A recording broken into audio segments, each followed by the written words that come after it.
Hello students, welcome to my YouTube channel Srishti coaching. आज हम exercise 4.2 का हमारा 5th क्वेश्चन करने जा रहे हैं। ओके, 4 क्वेश्चंस हमने कंप्लीट कर लिए। उनको उनके कंसेप्ट्स, उनकी स्टेटमेंट्स हमने अच्छे से समझी हैं सभी। ये क्वेश्चन भी आपको अच्छे से समझाएंगे। और वीडियो अच्छी लगे तो वीडियो को लाइक भी करना और चैनल को सब्सक्राइब करना मत भूलना।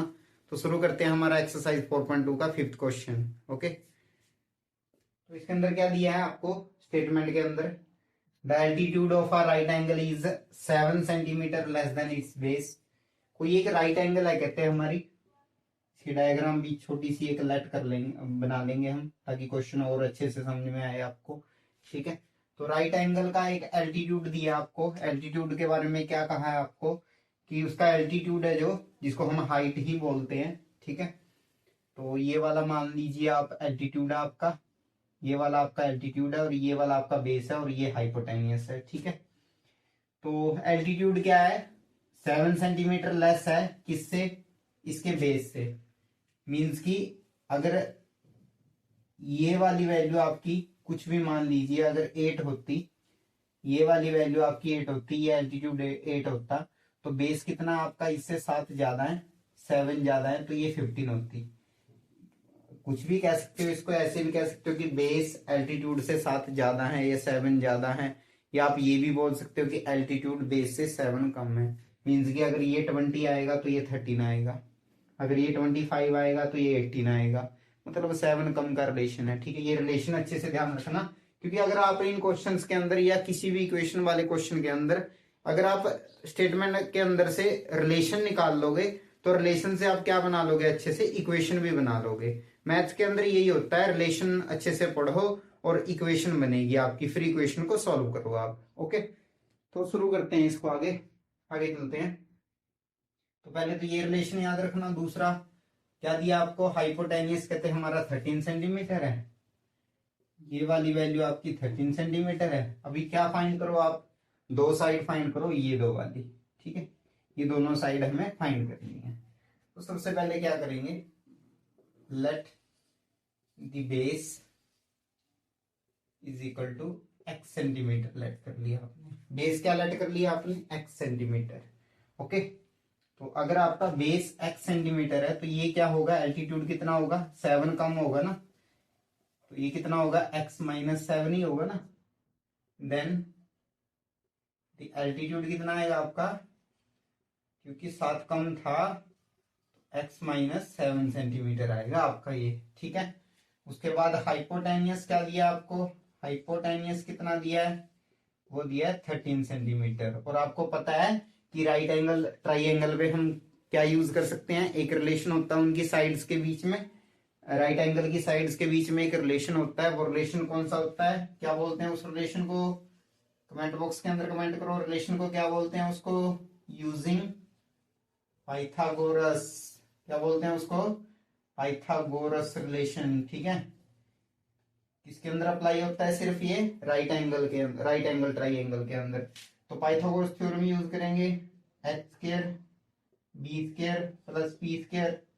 ठीक है, बहुत बार यूज की होगी आपने, आपकी जो प्रीवियस क्लासेस है। एच स्क्वायर कितना आएगा आपका? 13 स्क्वायर। बी बेस कितना आपका? X square. परपेंडिकुलर, या ये परपेंडिकुलर भी होता है, हाइट भी होती है, एल्टीट्यूड भी होता है, सभी इसी के नाम है। परपेंडिकुलर, हाइट, एल्टीट्यूड इसी के नाम है। तो इधर कितना आएगा? x minus 7 square. ठीक है, इसके ऊपर क्या अप्लाई करोगे? आइडेंटिटी। कौन सी identity? Using identity a minus b square is equal to a square minus 2ab और प्लस में बी स्क्वायर। ठीक है, ये आपका a है और ये आपका b है। तो 13 का स्क्वायर करोगे 169, इधर आया एक्स स्क्वायर और ए स्क्वायर कितना आया? X square. 2 मल्टीप्लाई ए की वैल्यू कितनी आई? एक्स। बी की वैल्यू कितनी आई? -7। नहीं लोगे, सॉरी, अगर नेगेटिव की आइडेंटिटी लगाई है तो साइन साथ में नहीं उठाना। 7 स्क्वायर में लिखोगे, ओनली 7 लिखोगे। ठीक है, ये 2 आया, ए एक्स आया, बी कितना आया? 7 और प्लस में 7 स्क्वायर। ठीक है, तो 169 एक्स स्क्वायर और एक्स स्क्वायर कितना बना? 2x square. ये कितना बना? -14x और प्लस में कितना आया आपका? 49। ठीक है, अभी इसको स्टैंडर्ड फॉर्म में लिखने इस इक्वेशन को स्टैंडर्ड फॉर्म में लिखने के लिए क्या करोगे, 169 को इस साइड ले आओगे, इधर क्या बचेगा 0 और 2x² minus 14x plus 49 minus 169 आया, इसका साइन चेंज हो गया इधर आके, ठीक है।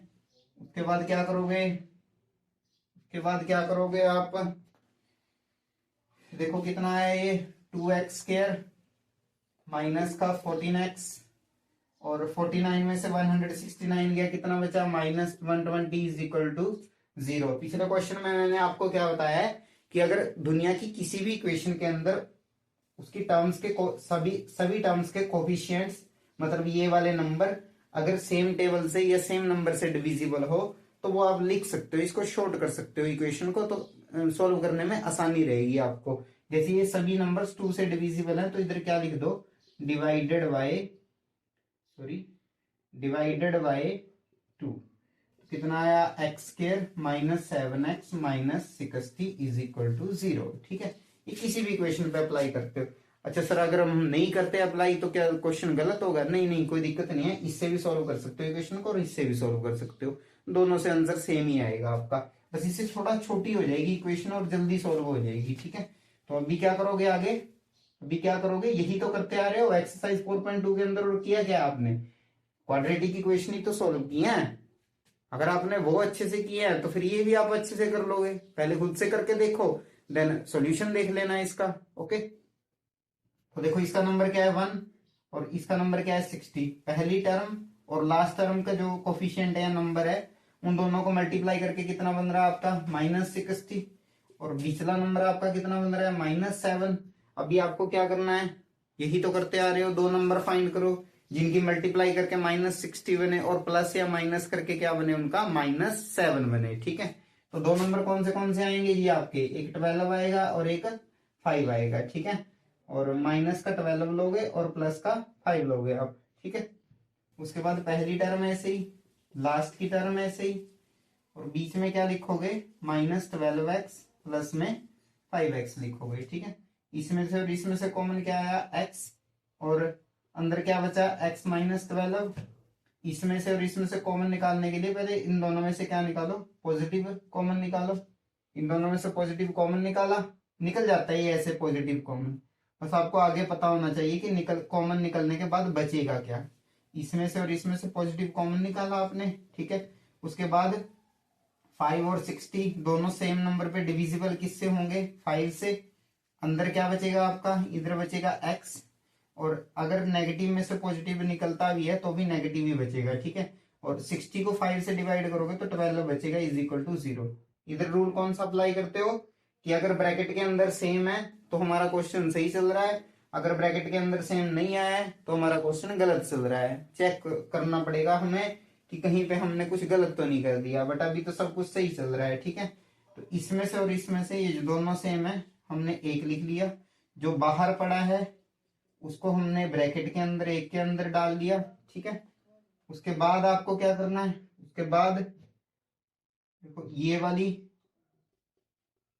टर्म के भी इक्वल, ये वाली ब्रैकेट के इक्वल टू में भी 0 और ये वाली ब्रैकेट के भी इक्वल टू में 0। x इज इक्वल टू कितना आया 12, x इज इक्वल टू कितना आया आपका -5।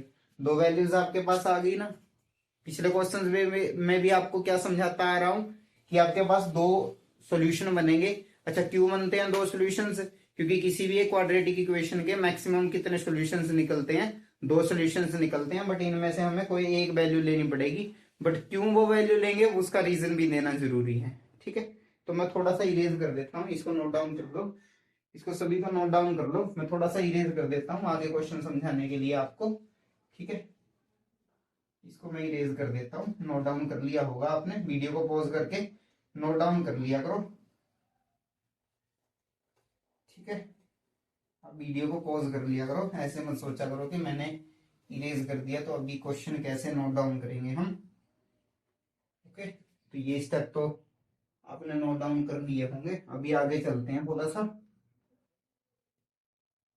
आगे चलते हैं। देखो अभी एक चीज देखो, दुनिया की कोई भी राइट एंगल ट्राइंगल है, दुनिया की कोई भी राइट एंगल ट्राइंगल है, उसकी साइड्स कभी भी नेगेटिव नहीं आ सकती। क्या नहीं आ सकती, नेगेटिव नहीं आ सकती। कि नेगेटिव का 5, नेगेटिव का 7, नेगेटिव का 8, नेगेटिव का 12, वो तो आ नहीं सकती कभी भी। ना किसी स्क्वायर की, ना किसी भी शेप की साइड्स हैं जो, या साइड्स की जो लेंथ है वो नेगेटिव नहीं हो सकती। लेंथ क्या नहीं हो सकती? नेगेटिव नहीं हो सकती। तो हम क्या लिखेंगे? Because the length never be in negative form, कि लेंथ कभी भी नेगेटिव फॉर्म में नहीं हो सकती। सो हम क्या लेंगे? एक्स कितना लेंगे? इन दोनों में से डिसाइड करना था ना कि ये वाली वैल्यू लें या फिर ये वैल्यू ले। ये तो हम ले ही नहीं सकते क्योंकि ये तो नेगेटिव में आ रही है। अगर ये वैल्यू लेंगे तो इसका जो बेस बनेगा वो कितना बनेगा? वो तो -5 बनेगा। -5 तो बन नहीं सकता, नेगेटिव में तो बन नहीं सकता। तो हम क्या लेंगे? x इज इक्वल टू 12 लेंगे। x is equal to 12 positive लेंगे, ठीक है। So x is equal to 12 आया। द बेस कितना बना? बेस कितना बना? इसका बेस अगर x था तो x कितना बना है? 12 सेंटीमीटर हो गया। और अगर एल्टीट्यूड की बात करें, एल्टीट्यूड की बात करें तो एल्टीट्यूड कितना बना? x -7 था, x -7 था, 12 -7 बना, कितना आया? 5 सेंटीमीटर, ठीक है। ये था हमारा एक्सरसाइज 4.2 का 5th question with full explanation of concept. आपको कंसेप्ट को पूरा एक्सप्लेन करके समझाया। वीडियो अच्छी लगी हो तो वीडियो को लाइक करना और चैनल को सब्सक्राइब करना मत भूलना। आगे के क्वेश्चंस के लिए भी आपको नोटिफिकेशन मिलती रहे तो बेल आइकन भी ऑन करते जाना। Thanks for watching.